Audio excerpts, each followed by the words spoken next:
So what was going on with that?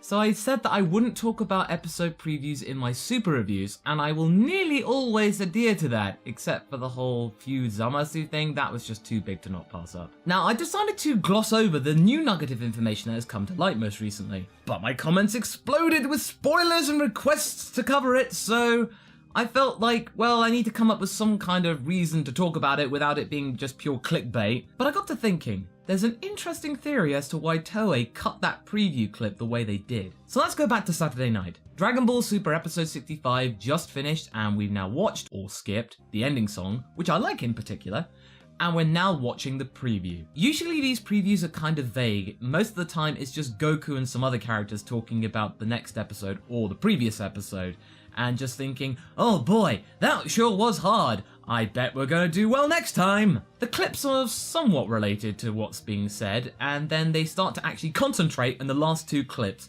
to get people interested. This has been Dragon Ball's formula for decades. However, the last two previews, in particular the last one, have deviated from that trend. Now, speaking of spoilers, I am going to talk about this preview, so if you really don't like spoilers, I suggest that you click away for the time being, because I understand there are some people out there that want to keep Dragon Ball Super as fresh as possible. So, now there you go.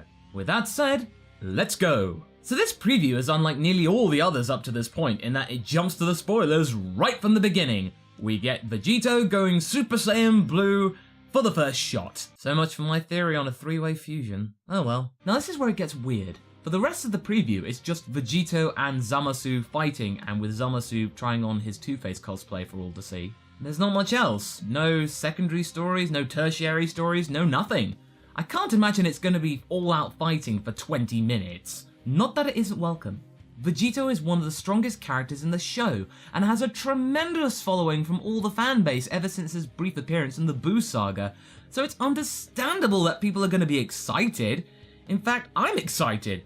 His Spirit Sword is my favourite Dragon Ball attack. Check out that video when you got a mo. Some fans think that Toei dropped the ball here and that they just released a preview that was immensely spoiler heavy purely by accident. I don't think so. I think this was deliberate. A deliberate attempt to build up hype, garner interest for the international releases, especially the English dub, and get more views online since they've now started to do that. It's so obvious because 2 weeks ago we got Dragon Ball Super episode 63 on Crunchyroll, Daisuki, and now on Funimation's platform. The interest is through the roof now. Now since they started simulcasting this, the animation quality has been much more consistent, the fighting has been amped up quite a bit, and the previews have been cut in a way that builds hype. Look, I'm talking to you right now, so it's worked. Now you might argue that this could all just be a big coincidence, and I understand why you think that. The choice to simulcast could have been very last minute after an interminable amount of negotiating, but episodes are usually made at the last minute. Anime deadlines have always been tight, especially in the modern age. For the most part, the last thing to edit into the episode is usually the preview, and that's whatever the post-production department can get from the next episode's department. Because up till now, Toei have been relatively backward in their online initiative. It's taken 18 months to get an English simulcast / dub release, and that's in a time when most anime studios can actually negotiate and get out a simulcast and a simul dub in some cases at roughly the same time it airs in Japan. Perhaps Toei didn't think that Super would make an impact. Oh yeah. Now let's take a look at this graph from Down Detector. This graph comes from October the 23rd. The day when Dragon Ball Super episode 63 released on Crunchyroll. This graph denotes website issues such as crashes, freezes, or problems with the video player. That spike there lands at 2 AM Greenwich Mean Time, or 9 PM Eastern, which is when Dragon Ball Super released on Crunchyroll. That spike is Super. Toei would have had access to the numbers. They must have been floored by all this. Did they not realize how popular Dragon Ball is across the world? Okay, this is great, so what do they do? What do they do to keep this interest going? Ah, they've got Super Saiyan Blue Vegito coming up.